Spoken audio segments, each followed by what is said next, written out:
Bienvenue à tous dans Réplique de ce soir. Tout le plaisir est pour moi de vous savoir nombreux devant vos postes téléviseurs en train de suivre votre magazine.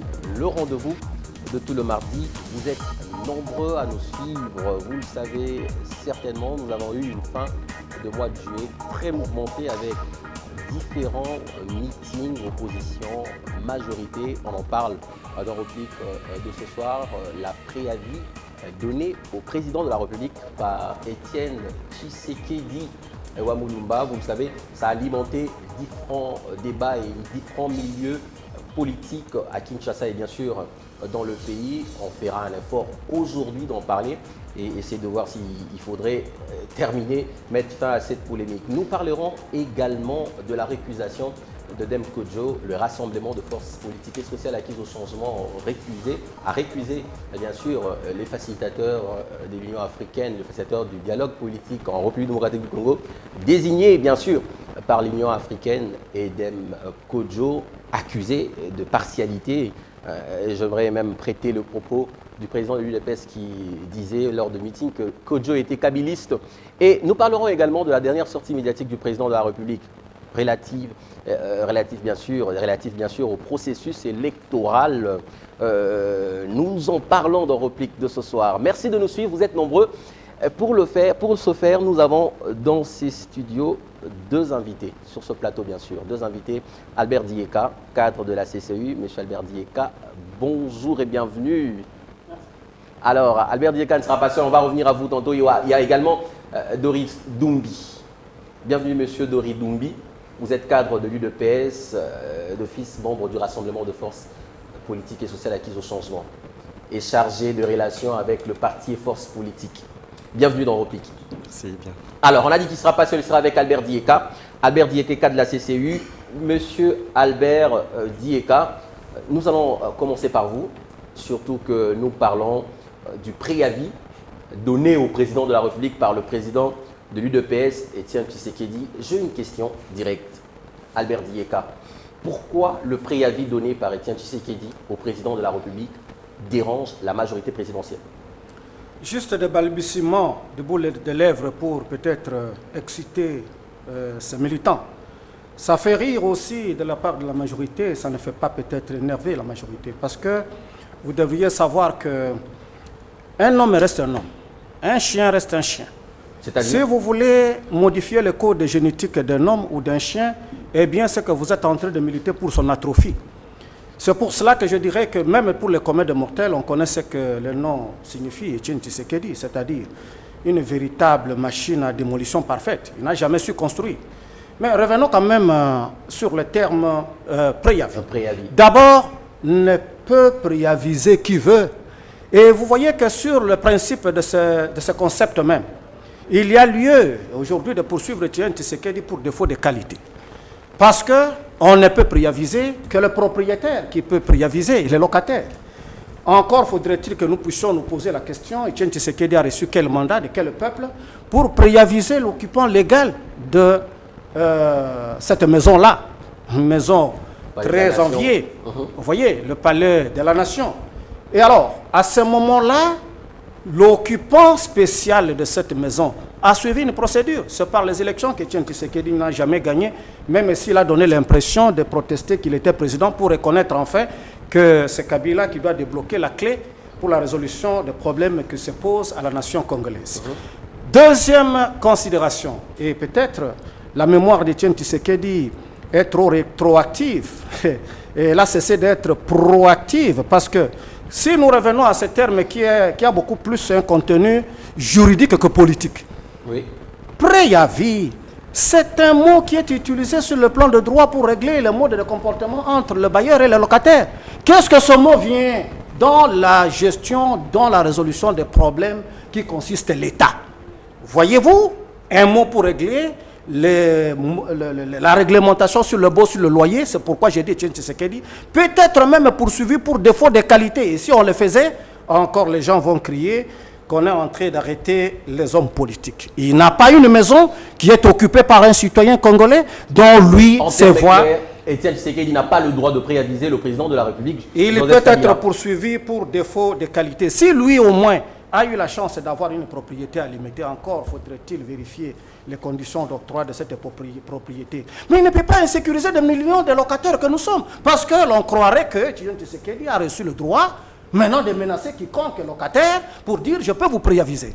Il ne suffit pas seulement d'un comportement antinomique par rapport au président de la République. C'est un terme qui énerve beaucoup de Congolais.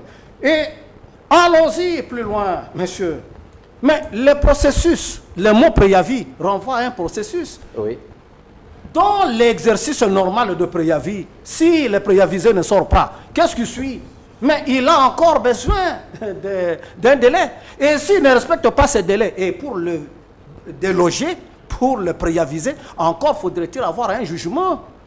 Un jugement de la Cour. Etienne Tshisekedi a obtenu quel jugement? Et d'ailleurs, Kabila, nous pouvons dire qu'il a même le jugement parce que la Cour de Cour a déjà donné préavis à Joseph Kabila pour dire, monsieur, vous ne pouvez pas abandonner des millions de Congolais comme si vous avez reçu mission de répondre à peut-être la boulimie qu'ont certains Congolais de monter au perchoir du pouvoir. Vous devez organiser de bonnes élections. Alors, et le peuple congolais a besoin de bonnes élections, quel que soit n'en déplaise à la boulimie qu'ont certains des Congolais de monter au perchoir du pouvoir. Alors, je reviendrai à vous. Monsieur Dori Doumbia, vous êtes de l'UDPS.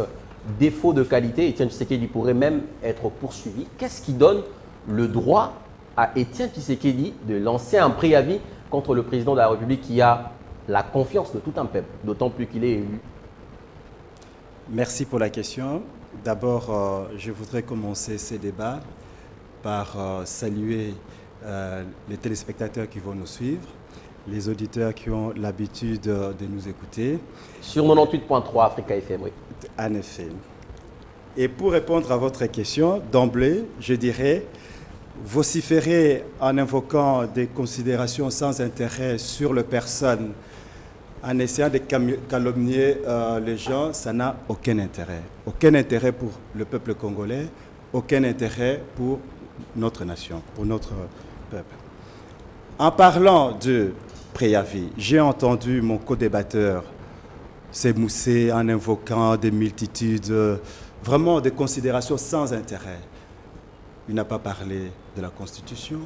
Il parle tout tantôt, il dit en quelle qualité, mais tantôt il dit la Cour a donné le préavis déjà au président. Non.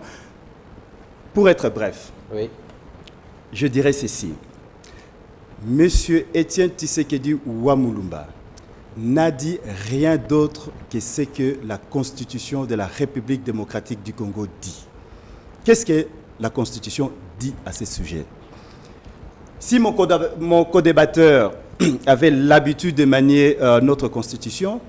Ah, parce que vous pensez qu'il n'a pas l'habitude? Je n'ai pas l'impression parce que dans sa réponse, je n'ai vu aucun article se référant à cet effet. Oui. Alors que, si vous prenez l'article 73 de la Constitution, que dit cet article? Que dit cet article? L'article 73 dit clairement que 90 jours avant la fin du mandat du président de la République, on doit convoquer, la CENI doit convoquer les élections présidentielles. Mais 90 jours, ça veut dire quoi? Je ne sais pas, il ne faut pas être docteur en calcul ou médecin ou ingénieur pour savoir que 90 jours correspond à 3 mois. Et ça veut dire quoi? Ça veut dire que dans 3 mois, vous devez libérer la place que vous occupez. Monsieur Etienne Tshisekedi Wamulumba n'a dit que ce que la Constitution congolaise dit. Peut-être ce qui dérange les gens, c'est quoi? C'est parce que monsieur Etienne Tshisekedi Wamulumba parlait en deux termes, sous forme de paraboles. Mais c'est aussi ce que la loi dit. La loi dit. C'est aussi ce que la loi dit en parlant de préavis. Que normalement, on doit accorder un préavis lorsqu'il y a conflit d'intérêts entre bailleurs et locataires. Mais qui a qualité de donner préavis? C'est ça le problème. Voilà pourquoi votre contradicteur tout à l'heure a dit on peut poursuivre Etienne Tshisekedi pour défaut des qualités. Est-ce qu'il a le droit de donner un préavis au président de la République? Je vais rester poli. Je ne vais pas lancer moi non plus de considérations sans intérêt ici, mais il faut revoir votre législation. Parce que les préavis, ce n'est pas nécessairement quand il y a conflit. Quand vous louez votre bien, c'est daté. Et avant d'arriver à l'échéance, à la fin de votre bail, vous avez le préavis. Les préavis, ça veut dire quoi? Tout simplement, en des termes simples, sans pour autant prendre de considérations académiques, c'est tout simplement les temps que vous allez prendre pour vous préparer, pour quitter les lieux qui n'est pas le vôtre. Mais moi, je vais revenir à la Constitution, je vais revenir à la loi, je vais revenir à ce que M. Etienne Tshisekedi Mulumba a dit. M. Etienne Tshisekedi Mulumba a dit que dans 3 mois, effectivement, le 20 décembre, la CENI doit convoquer, je dis bien la CENI devra convoquer les élections présidentielles dans ces pays parce qu'il en a l'obligation et c'est une obligation constitutionnelle et personne n'est au-dessus de la loi, ni la CENI, ni qui que ce soit. Donc, à partir du 30 septembre, le préavis va démarrer et au bout de cette période, celui qui occupe le lieu devra libérer les lieux, devra faire la remise et reprise avec les nouveaux présidents élus. Alors, votre temps de parole est épuisé. Merci. Je vais vous retirer la parole pour la redonner à votre contradicteur de tout à l'heure, Monsieur Albert Dieka. N'est-ce pas un exercice constitutionnel que de rappeler au président de la République, comme la Constitution les prévoit d'ailleurs, que dans 3 mois avant la fin de mandat du président de la République, les élections doivent être convoquées par la CENI? Qu'est-ce qu'il y a d'extra-constitutionnel dans le propos du président de l'UDPS? Je suis congolais, un leader n'est pas celui qui ramasse un langage ordurier pour s'exprimer à son peuple. Je ne vocifère pas parce que la langue française est tellement subtile et vous voyez comment je parle à l'aise. Quand il dit la Constitution dit, la Constitution ne préavise pas. Quand il dit 90 jours, je lui dis, mais la Constitution, parce que vous la prenez comme la Bible de votre Église, la Constitution elle-même dispose de modalités de sa propre révision. Et il ne faudrait pas mettre tout ce qui ressort de l'organe technique de l'élection, la CENI, pour en faire des contraintes techniques comme une violation de la Constitution. Et c'est là votre lecture erronée de la chose publique, de la gestion de la chose. Vous parlez déjà de contraintes techniques. Oui, oui. Parce que je n'attends pas, lui, le champion de la Constitution, évoquer les contraintes techniques. Et comme si ce pays, tout ce qui est avenu à notre pays, n'intéresse pas tous ceux qui ont la boulimie du pouvoir.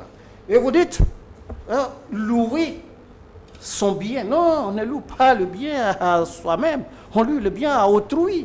Et ça autrui, c'est qui? Ce n'est pas Tshisekedi. C'est cela les défauts des qualités que vous confirmez en disant louer le bien autrui. Et vous acceptez même la logique de processus dans la préavisation. Imaginez, rêvez par Etienne Tshisekedi, que ce n'est pas lui qui doit préaviser, c'est le peuple. Et la Constitution règle les modalités de préaviser l'occupant. Tshisekedi parlait devant de milliers de militants de l'UDPS. Venus à l'espace compris entre... De milliers de militants, c'est une fraction du peuple. Ce n'est pas ça le peuple, monsieur. Oui. On peut rassembler sa femme et son clan. Non, ne me dites pas qu'il n'y avait que sa femme et ses enfants. Sa femme était là, son fils était là, mais de milliers de Congolais aussi. Il y avait un autre meeting qui n'a pas pris le peuple en otage. Le meeting de la majorité présidentielle. Il n'a pas pris le peuple en otage parce que nous avons parlé au nom de notre fraction du peuple. Un peu de modération dans les langages en politique. Quand on parle de la République, il ne faut pas se saisir de la fraction du peuple pour se croire investi d'une légitimité historique et contestable. On ne peut pas aussi se considérer comme le nombril de la terre. J'aurais aimé que la source de déguerpissement de la maison nationale, qui s'appelle la maison qu'occupe... Le palais de la nation, vous dites? Le palais de la nation, soit quelque chose qui soit perçu un peu à distance par rapport à Tshisekedi. Là, il n'y a aucune différence entre moboutisme et tshisekedisme. C'est de la dictature. Nous avons pris l'engagement de rompre avec la dictature. C'est du surplace par rapport à la dictature que nous avons chassée. Sincèrement, quand il parle de dispositions constitutionnelles, mais il ne faut pas seulement se limiter à une disposition constitutionnelle, parce que la Constitution est entière. Mais il évoque cette disposition qui évoque 90 jours. Encore une minute, mais il ne parle pas d'une disposition qui investit Kabila d'attendre celui qui est élu pour lui passer le pouvoir. On ne parle pas de remise de prise, on parle d'investiture du nouveau pouvoir, du nouveau président de la République, monsieur. On ne parle pas de remise de prise. Alors, dans une minute. Et dans une minute, je conclue par vous dire que nous avons encore besoin de leaders qui ont toutes leurs facultés en position pour imaginer des solutions, même les plus imaginables, pour le bien du peuple congolais. Les Congolais ne clament pas les élections pour les élections, pour que Tshisekedi relance la contestation. Les Congolais acceptent de bonnes élections quand un Congolais qui sera élu soit le mieux élu et qu'on arrête cette histoire de nous ramener depuis 60 à la contestation par ceux qui sont mal élus. Alors, de contestation en contestation, ce que j'ai compris, vous voulez dire qu'il ne faudrait pas que le président de l'UPS lance une nouvelle contestation. Alors, Dori Doumbia, pourquoi parler du préavis alors que l'arrêt de la Cour constitutionnelle a déjà tranché la polémique? Merci pour votre question. Vous pouvez également répliquer par rapport aux propos de votre contradicteur. Je n'ai pas besoin de répliquer à des considérations sans intérêt. Parce que quand on nous parle d'un ramassage, un langage ordurier, vraiment, je ne crois pas qu'on soit dans une poubelle ici. Et quand on dit, on parle de M. Tshisekedi en des termes peu amènes, je trouve qu'il devait être un peu modeste. Parce que seul Dieu est le maître de temps et de nos vies. On ne peut pas attaquer, on doit rester dans le cadre politique. Il faut éviter d'attaquer des gens dans leur... Ça vous dérange lorsqu'on dit que le peuple a besoin des leaders qui ont encore toutes leurs facultés? On n'a pas cité Tshisekedi. Mon éducation ne me permet pas de répondre à ce genre de propos. Je préfère parler de la politique. Alors, et qui dit la politique? Oui. Laissez-moi parler, s'il vous plaît. Et qui dit la politique? D'abord, à ce qui concerne les préavis. Il y a d'abord l'article 69 de la Constitution. Qui dit quoi? L'article 69 de la Constitution dit « Le président de la République et les gouvernements doivent donner tous les moyens, je dis bien tous les moyens, pour que toutes les institutions de la République puissent fonctionner correctement. » Et dans ces institutions, vous avez la CENI. Première chose. Deuxième chose, l'article 73 dont j'ai parlé tout à l'heure, que je ne relis plus, on doit convoquer les élections. L'article 70 dont il parle, il dit très bien, il faut lire, il ne faut pas être juriste, il ne faut pas être docteur, je l'ai dit tout à l'heure, pour comprendre un terme simple. Qu'est-ce que l'article 70 dit? Le président en fonction, plus ou moins, reste en fonction jusqu'à l'installation effective du nouveau président élu. Il ne faut pas être un juriste pour comprendre. La Cour constitutionnelle, vous avez lu l'arrêt de la Cour constitutionnelle? Je pense que non. La Cour constitutionnelle n'a rien dit d'autre que ce que l'article 70 de la Constitution dit. C'est-à-dire, le président de la République reste en fonction jusqu'à l'installation effective du président élu. Je dis bien élu. Voilà. Donc, ce n'est pas la veille. Quand vous me parlez de problèmes techniques, ben écoutez, il faut être sérieux. Moi, ça me fait rire. Ça me fait même gerber. Pourquoi? Ce n'est pas à la veille, ce n'est pas aujourd'hui qu'on va savoir qu'on va organiser des élections. Mais on est où là? On est où là? Mais puisque ça fait les élections, on a eu des élections en 2006. On n'a pas trouvé de problème, de contraintes techniques pour organiser des élections en 2011, qu'on a tripatouillé, que tout le monde a reconnu, même ceux de la majorité ont reconnu que les élections étaient tripatouillées. Et en 2016... Ça ne perturbait en rien l'ordre d'arrivée, ce qu'on a dit. C'est ce que vous dites. C'est ce que vous dites. Il ne faut pas me distraire avec des choses qui n'ont aucun intérêt. Je suis simplement en train de donner vie au débat. Voilà. Oui. Et aujourd'hui, ce n'est pas aujourd'hui qu'on va nous dire qu'il y a des problèmes. Moi, je vous dis tout simplement, si le 19, comme M. Etienne Tshisekedi Moulumba l'a dit, si le 19, on ne convoque pas les élections, le 20 décembre, c'est-à-dire la date à laquelle le mandat de l'actuel président prend fin, nous serons dans l'inconstitutionnalité. Nous allons actionner l'article 165, parce que vous n'avez pas les articles de la Constitution. Nous allons activer l'article 165 de la Constitution. L'article 165, il dit quoi? L'article 165 parle de la haute trahison, parle de la violation de la Constitution. C'est-à-dire, et je le dis clairement, si la CENI n'organise pas des élections, si la CENI n'organise pas les élections dans le délai constitutionnel, et s'il n'y a pas un accord politique, la CENI, les membres de la CENI, et ceux qui seront responsables seront poursuivis pour haute trahison. Ça, je vous l'ai dit. Alors, vous parlez de poursuite pour haute trahison. Alors, pour violation de la Constitution. À l'arrêt de la Cour constitutionnelle, n'est-ce pas, l'article 70 de la Constitution a dit ce que vous avez dit tantôt, mais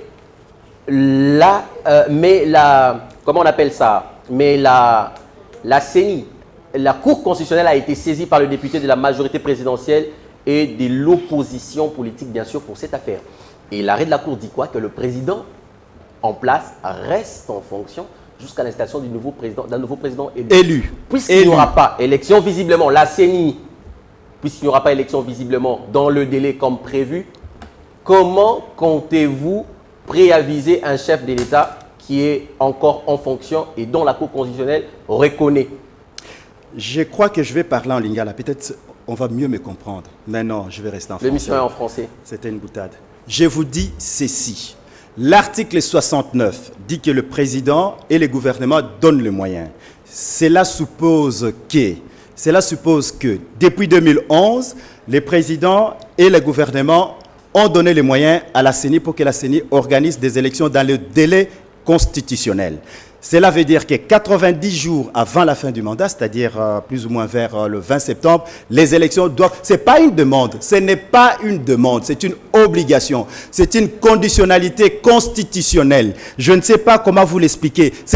On ne fait pas une prière, on ne demande pas à la majorité, on ne demande pas au gouvernement, on ne demande pas à la CENI, monsieur, s'il vous plaît, dans votre bonne volonté, organisez-nous des élections. Non, non. Je dis bien que c'est une obligation conditionnelle parce que c'est une conditionnalité constitutionnelle. Cela veut dire que si ils n'organisent pas des élections, nous allons nous retrouver dans le cadre de la violation purement et simplement de la Constitution. Et cette violation, je m'excuse, et cette violation va entraîner des poursuites pour la haute trahison, à moins qu'il y ait un accord politique dans ces pays. Nul n'est au-dessus de la loi. Nul n'est au-dessus de la loi. Je reviendrai à vous. Vous avez une minute de plus que le temps que nous devrions donner que vous devriez avoir. Votre contradicteur aura aussi une minute de plus. Alors, vous aurez le temps de repliquer, Albert Dieka, mais laissez-moi vous poser la question par rapport, bien sûr, au deuxième sujet.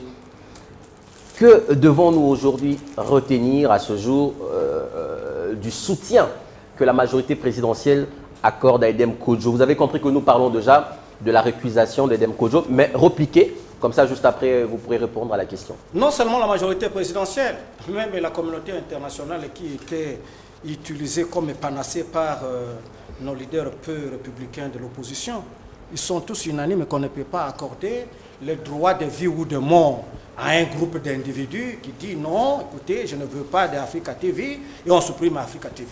Mais il y a tout un collectif qui assiste Kodjo. Et il a dit tantôt que les élections... Et tous ceux qui ont réclamé que Kodjo soit entouré de panels, ce sont ceux-là qui récusent Kodjo. Mais est-ce que c'est là... J'ai déjà répondu. Je réplique maintenant. Vous voulez répliquer maintenant? Vous ne voulez pas que... Allez-y. On s'attaque à Tshisekedi, il ne faut pas lui faire le nombril de la terre. Quand vous dites qu'il est à main, je dis non. Là où vous avez tenu le meeting, monsieur, c'est cet endroit qui était la bourse où Tshisekedi vantait devant le public et que non, les gens qu'on a pendus là-bas, ils ont manqué de respect à Mobutu. Appréciez quand même l'action de Kabila Père et de Kabila Fils qui ont rendu quand même ces lieux capables de servir de tourisme. Et quand vous dites, vous ne faites pas allusion aux contraintes techniques, quel est-ce, au même moment que vous reprochez à Kabila de n'avoir pas financé, au même moment, vous devez reconnaître en Kabila, parce qu'aussitôt qu'il est investi en 2011, vous n'avez jamais la notion de la République. Et vous avez cru que Kabila devrait aller au nord et au sud, qui vous dire à ces citoyens congolais qui étaient occupés sous les bottes de M23 que maintenant nous allons organiser les élections. Quel est ce président sérieux de la République qui aurait convoqué les élections alors qu'une portion de son territoire est occupée? Il y a eu guerre, et puis cette guerre-là, nous l'avons commencé quand? De 2011, 2012 jusqu'à la première moitié de 2013. Donc c'est la justice, la non-tenue des élections. Ce n'est pas la justification, c'est une contrainte réelle. L'M23 n'a pas été illusoire, on n'a pas besoin d'avoir été à l'université pour reconnaître que l'M23 a occupé la République démocratique du Congo, une grande portion, et a ramené même le matériel de la CENI, qui se sont transformés en des fabriques de cartes électeurs en dehors de la République démocratique du Congo. Ceux qui récusent aujourd'hui qu'on puisse refaire les corps électoral. Est-ce que voudrait-il que ceux qui se sont mis à fabriquer les cartes électeurs au Rwanda et au Burundi puissent venir tricher les élections en République démocratique du Congo? Vous avez le droit de saisir la Cour constitutionnelle. Et nous tous, nous avons le droit de saisir la Cour constitutionnelle. Qu'en deviendrait-il si nous, on ne révise pas les fichiers électoraux aujourd'hui et qu'il y a 5 mais il a dit qui se présentent demain qu'ils n'ont pas été impliqués dans l'organisation. Laissez-moi vous poser une question pour donner vie au débat. Il a dit tantôt que nous serons au-delà du 20 décembre. Oui. dans un cas de haute trahison, si les élections ne sont pas organisées? Il y a des organes qui déclarent la haute trahison. Ce n'est pas parce qu'il a un beau costume qu'il va déclarer. Il peut aussi le constater. Il n'a qu'à recourir aux organes républicains pour déclarer la haute trahison. Il y a une procédure. Voilà, c'est pourquoi nous disons, ce n'est pas Étienne Tshisekedi de le décréter. Encore faudrait-il saisir les cours et tribunaux de la République démocratique du Congo. Si on est citoyen congolais, si on n'est pas apatride, si on n'est pas inféodé par des idées extraverties, si on est vraiment pour le Congo, on doit reconnaître qu'il y a eu des contraintes et que ces contraintes peuvent être gérées par nous de l'opposition et par nous de la majorité pour l'intérêt supérieur de la République. Alors, pour l'intérêt supérieur de la République, aujourd'hui, la thèse que la majorité présidentielle soutient Edem Kodjo, aujourd'hui, ne vient-elle pas renforcer les soupçons qu'il y a autour de Kodjo lorsque Tshisekedi dit que Kodjo est un kabiliste? Parce que, soudainement, nous remarquons, nous constatons un soutien à Edem Kodjo, alors qu'une partie est en train de la récuser. Tshisekedi était moboutiste, nous, on ne l'a pas tué. C'est pour cela que nous avons initié la révolution, pardon. Qu'est-ce que c'est que cela veut nous dire? Non, si quelqu'un accepte le cas, on doit les tuer. Qu'est-ce que c'est que cela veut dire? C'est cela l'idéologie de la haine. Il y a des nations qui se sont autodétruites à cause de ça. Ne permettez pas, vous, des jeunes gens, qu'on vous dise non, parce que vous ressemblez peut-être à quelqu'un de Sankourou, ou bien vous n'avez pas droit au chapitre. Non! Sincèrement, regardons ce qui s'est passé ailleurs en Yougoslavie, ailleurs au Rwanda et au Burundi. Pourquoi nous voudrons rééditer cela pour détruire la République démocratique du Congo à partir de ses racines? L'idéologie de la haine, nous rejetons. Les Mobutistes ont droit à la vie, les Kabilistes ont droit, même les Tshisekidistes, ils ont droit à la vie. Je reviendrai à vous. Alors, vous voulez repliquer ou vous me laissez vous poser la question? Je vais répliquer parce qu'il y a des grossièretés qui ont été dites ici. Vous estimez qu'il y a de grossièretés? Des grossièretés qui ont été dites ici et je ne peux pas laisser ça. Quand on dit que M. Étienne Tshisekedi Mulumba a fait les meetings là où on a pendu les gens, il parle de Pentecôte. Tshisekedi travaille au gouvernement Mobutu. Si vous me laissez parler, ayez la courtoisie, la politesse et la gentillesse de laisser votre débat. Alors vous avez 6 minutes pour repliquer. Je crois qu'il y a une méconnaissance caractérisée de la loi. Monsieur Étienne Tshisekedi Mulumba était ministre. Mon ami Albert, vous avez un ministre de justice actuellement. Bien sûr. Est-ce que c'est le ministre qui rend les jugements dans ces pays, dans votre pays? C'est monsieur le ministre qui rend les jugements? C'est monsieur le ministre qui amène les gens dans les prisons? Mais il n'était pas le porte-parole des cours et tribunaux pour passer à la télévision, dire que ces gens ont mérité la potence. Ne m'embrouillez pas avec le jugement est rendu au nom du chef de l'État. Alors, évoluer. Voilà, j'évolue. Voilà. Et qu'est-ce que monsieur Étienne Tshisekedi Mulumba vient faire dans cette affaire? Qu'est-ce que monsieur Étienne Tshisekedi Mulumba vient faire avec le pendu de Pentecôte? Monsieur, il faut connaître votre loi, s'il vous plaît. Parce que ce n'est pas le ministre de la Justice qui rend justice. Ce n'est pas le... Monsieur Étienne Tshisekedi Mulumba n'a jamais été un bourreau. Il n'a jamais tenu ni l'épée, ni un sabre pour couper la tête des gens. Ça, mettez-vous ça bien dans la tête. Monsieur Étienne Tshisekedi Mulumba mène un combat depuis près de 40 ans. Un combat non violent. Un combat non violent. Vous ne le savez peut-être pas. À présent, c'est 80. C'est combien d'années? Vous pouvez vraiment pas vous arrêter d'intervenir. Avant 82, il était avec Mobutu. Vous ne pouvez vraiment pas vous arrêter d'intervenir. Je risquerai de l'ajouter sur votre temps. Si vous voulez, je vous laisse. Vous savez, quand un porte-parole n'a plus de parole, on voit l'agitation qu'il y a. Parce que je vais encore répondre à autre chose. Ça, c'est entre parenthèses. Il parle de supprimer les télévisions. Monsieur, dans les conditions, je reviendrai tout à l'heure dans la récusation d'Étienne Kodjo, mais vous avez supprimé les chaînes de télévision ici, les RLTV, les Canal TV. Vous êtes mieux placé pour les savoir. Vous bâillonnez la liberté, monsieur. Vous ne voulez pas que l'opposition s'exprime. Vous ne voulez pas que le peuple s'exprime. Le peuple n'est pas avec vous. Le peuple vous a déjà vomi. Le peuple ne veut plus de vous. Mais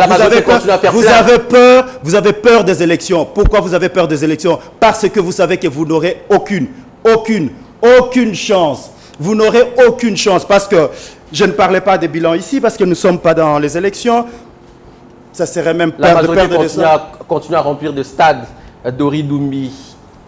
La majorité continue à remplir les stages. Je ne suis pas là pour parler de la majorité. Je ne suis pas le porte-parole de la majorité. Parlez-moi du Rassemblement, parlez-moi de l'UDPS, parlez-moi de M. Etienne Tshisekedi Moulumba. Alors parlons du Rassemblement.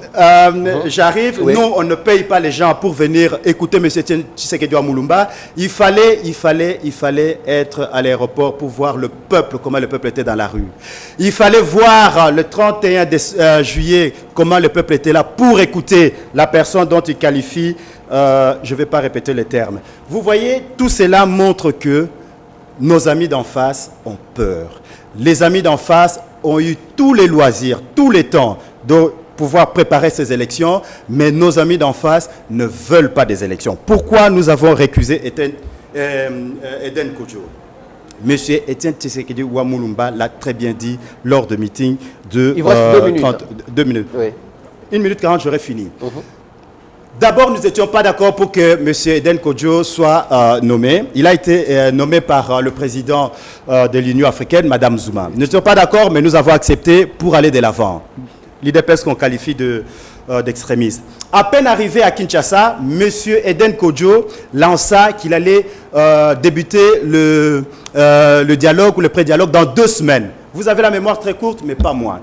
Après ça, il a été recadré. Il a été recadré par l'UDPS, il a été recadré par la communauté internationale. Il est parti à Addis Abeba, il a eu des conseils qu'il a eus. Il est revenu à Kinshasa.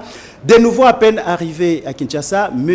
Eden Kodjo déclara qu'il allait démarrer les dialogues avec ceux qui seront prêts ou ceux qui sont prêts, comme il veut faire maintenant. On l'a recadré. Il a été recadré par la communauté internationale. Et après, ici récemment, M. Eden Kodjo lance son calendrier. C'est-à-dire, le 26 juillet, il allait valider les mandats. Les mandats de qui? Parce que ni l'UDPS, ni les rassemblements n'ont jamais envoyé les délégués ni au pré-dialogue, ni au dialogue.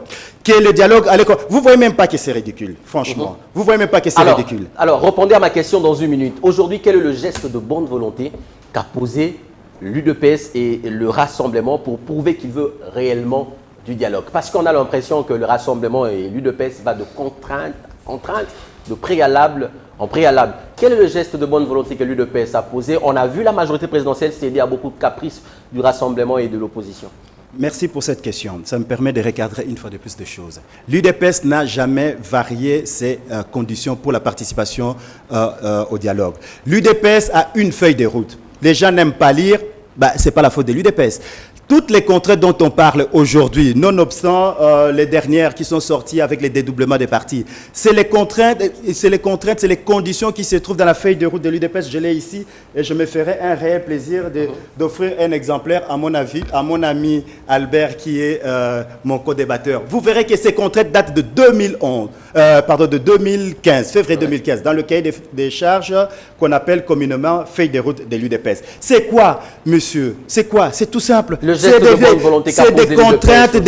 des contraintes de bon sens. C'est quoi ces contraintes? Qu'on arrête les dédoublements des partis politiques. Il n'y a qu'au Congo qu'on trouve ce genre de choses. Qu'on libère les prisonniers politiques.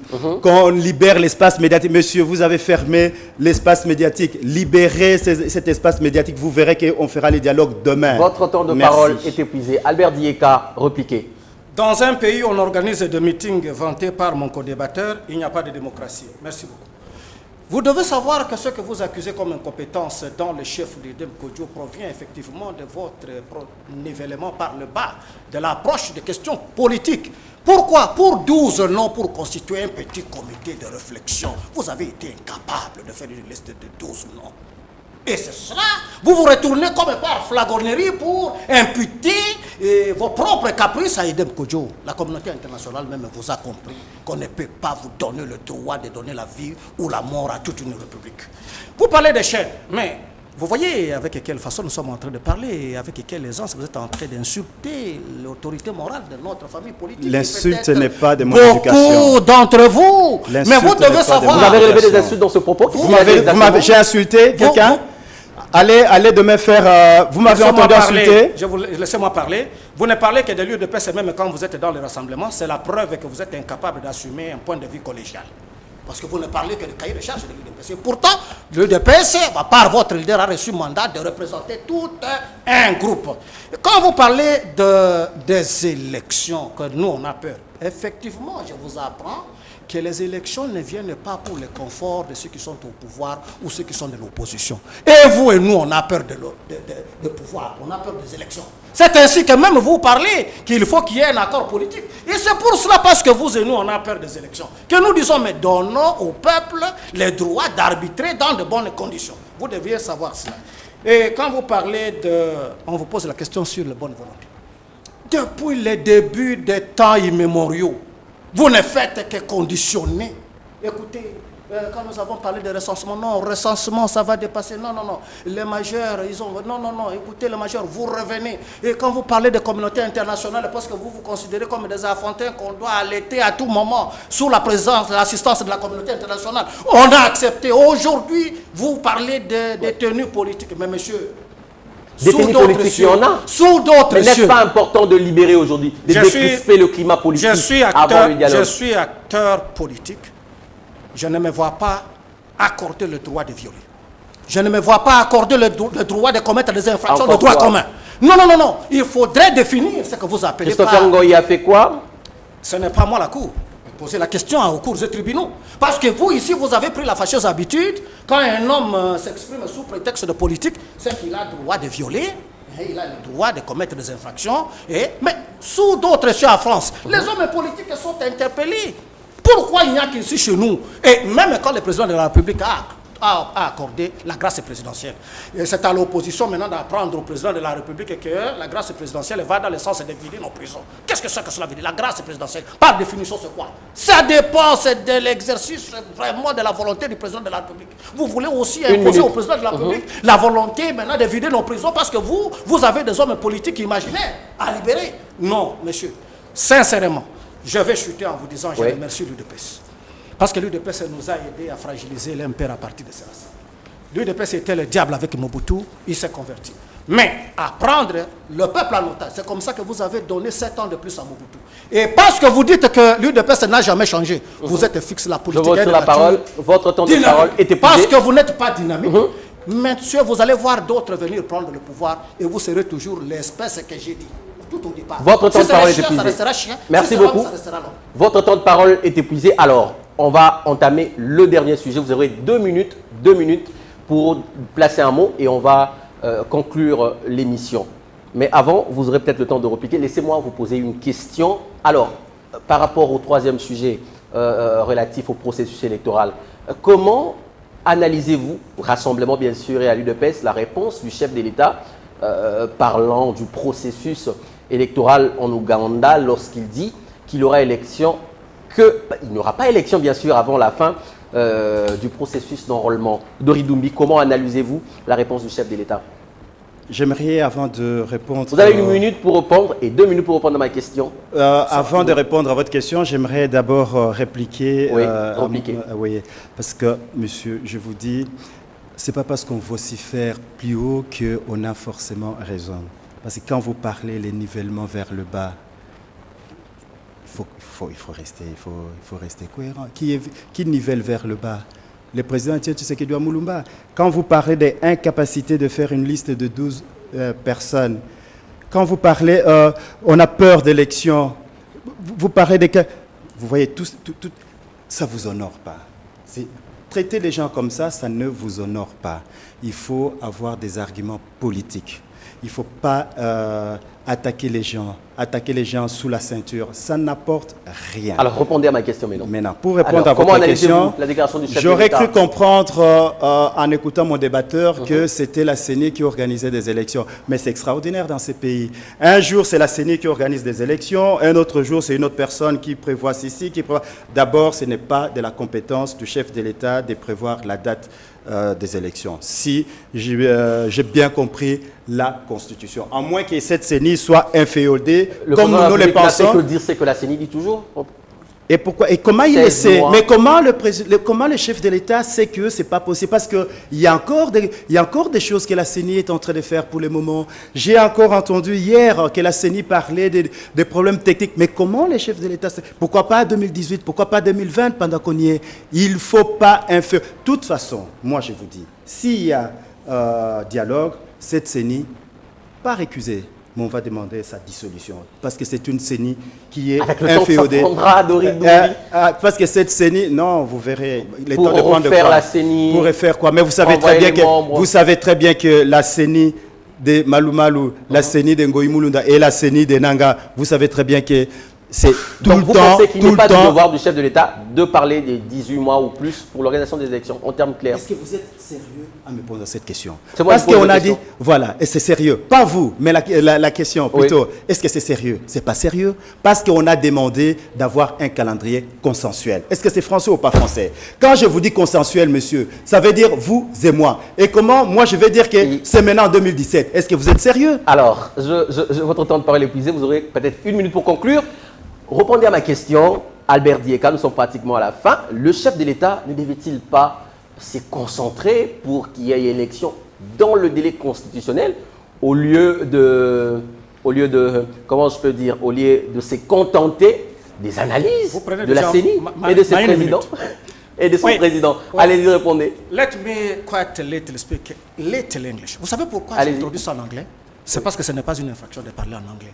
Ceux qui font le reproche à Kabila d'avoir parlé en anglais, ils sachent que même Kabila Père parlait aussi en anglais. Moi, je peux parler anglais dans un monde devenu un village, et ce n'est pas une infraction. C'est pourquoi j'ai commencé par parler en anglais. Ceux qui veulent écouter Kabila parler en français, il a parlé à Kananga, n'est-ce pas? Alors, qu'est-ce qu'ils veulent dire par là? Ce n'est pas le fait de parler en anglais. Allez-y, répondez à ma question. À moins que l'on soit complexé de ne pas connaître l'anglais. En tant que garant de la nation, écoutez-moi. En tant que garant de la nation, il devait plutôt... Vous, les Congolais, vous êtes comme ça, pourquoi les choses les plus proches de vous, vous ne les voyez pas? Kabila a dit quoi? C'est que les communs des mortels congolais connaissent. Même un fou aujourd'hui, si vous dites qu'il y aura élection au mois de décembre, il vous dira que vous êtes plus fou que moi. Et Kabila qui dit ce que le Congolais ordinaire connaît, vous dites non, écoutez, il a dit autre chose. Le chef de l'État qui connaît bien comment fonctionne le Congolais à partir de la base, vous dites qu'il n'y a pas moyen, les élections n'auront pas lieu en 2016. Alors, qu'est-ce que c'est que cela qu'un chef de l'État qui prend le langage connu par son peuple et dire non, c'est la haute trahison? Et alors nous allons, comme d'habitude, recourir à la cour de la cour pour savoir si le fait de parler... La cour qui est, entre guillemets, inféodée. Bon, vous voyez maintenant, dissolution de la CENI, dissolution de la cour constitutionnelle. Est-ce que c'est pour nous faire gagner du temps ou c'est pour perdre du temps? Concluez. Voilà comment l'opposition a peur. L'occasion de l'opposition a peur des élections parce qu'elle envisage encore de dissoudre la CENI, dissoudre la Cour constitutionnelle. C'est qu'ils ne veulent pas créer un retard volontaire. Créer du retard. C'est ça la vraie peur. Ce n'est pas dans les chefs de la majorité qui dit organisons bien les élections pour que le meilleur gagne. Alors, ça sera votre mot de la fin. Albert Dieka, Dori Doumbia, vous avez l'occasion de repliquer et de conclure. Donc 2 minutes. Organisez bien des élections. Vous avez déjà organisé bien des élections dans ces pays. Depuis que vous avez commencé à organiser des élections, aucune élection n'a été organisée correctement. Ça, c'est la première chose. Ça, c'est la première chose. La deuxième chose, le 20 septembre, la CENI devra convoquer les élections présidentielles et législatives conformément à la Constitution. Il n'y aura pas hécatombe. Conformément, il y aura... Le ciel ne va pas tomber. Vous savez, quand des porte-paroles n'ont plus de paroles, c'est toujours ce genre de discours qu'on entend. Vraiment. Alors, le 20 décembre, la CENI devra convoquer des élections présidentielles et législatives, je dis bien, conformément à la Constitution, conformément aux recommandations de la résolution 2277 du Conseil de sécurité des Nations Unies. Vous pouvez rire, mais vous allez moins rire le 21 décembre, c'est moi qui vous l'ai dit. Le 20 décembre, nous allons assister à l'alternance, la première alternance politique dans ces pays. Parce que M. Joseph Kabila, qui est le président de la République, c'est un homme, je pense, qui a appris de ses fonctions. C'est un homme qui est conscient des enjeux. C'est un homme qui, je pense, fera en sorte que le 20 décembre 2016, il y aura l'alternance démocratique dans ces pays. Et nous allons de l'avant pour donner du bonheur à ces peuples. prendre en charge véritablement ce peuple en main pour... C'est ça ma conclusion. Oui. Ma conclusion, c'est que tout ce que nous faisons ici, nous le faisons pour le peuple congolais. Parce que nous voulons que demain, que les enfants aillent à l'école. Nous voulons que demain, que les gens mangent à leur faim. Nous voulons que demain, que les gens puissent se faire soigner correctement. C'est pour le peuple congolais, rien que pour le peuple congolais. Et j'espère que M. Etienne Tshisekedi Moulumba va nous conduire s'il y a alternance ou s'il y a transition. Merci beaucoup Albert Dieka, merci beaucoup Dori Doumbouya. C'est par ici que nous allons mettre un point final à ces numéros d'Europic. Ça a toujours été un plaisir pour nous de débattre, de parler Congo, parce que nous estimons que le problème de la République nous concerne. Alors c'est un honneur pour moi de recevoir sur ce plateau Dori Doumbouya, cadre de l'UDPS et chargé de relations avec le parti politique et les forces sociales. C'était un honneur de vous recevoir. Merci. Alors, il n'était pas seul, il était avec Albert Dieka, communicateur de la majorité présidentielle, cadre de la CCU. Premier secrétaire général adjoint de la CCU. Premier secrétaire général adjoint de la CCU. Merci pour la précision. C'était un honneur de vous recevoir également. Je dis merci à toute la grande équipe qui m'a tenu compagnie. Ils étaient nombreux à travailler pour que vous ayez cette émission dans les conditions qui vous ont certainement permis de l'aimer. Je dis merci à Fia Lungela, je dis merci à Landry Foucault, également à Patrick Wadeux qui nous a assistés. Je dis également merci à la direction générale d'Africa Télévision, conduite de maître par Madame Laurette Mandala Kisolo-Kele. Vous suivrez cette émission demain à 7h30 pour la rediffusion et à 21h juste sur 98.3 Africa FM si vous êtes à Kinshasa et les environs et sur le www.fmss Radio partout dans le monde. Merci, je vous retrouve prochainement avec le même plaisir.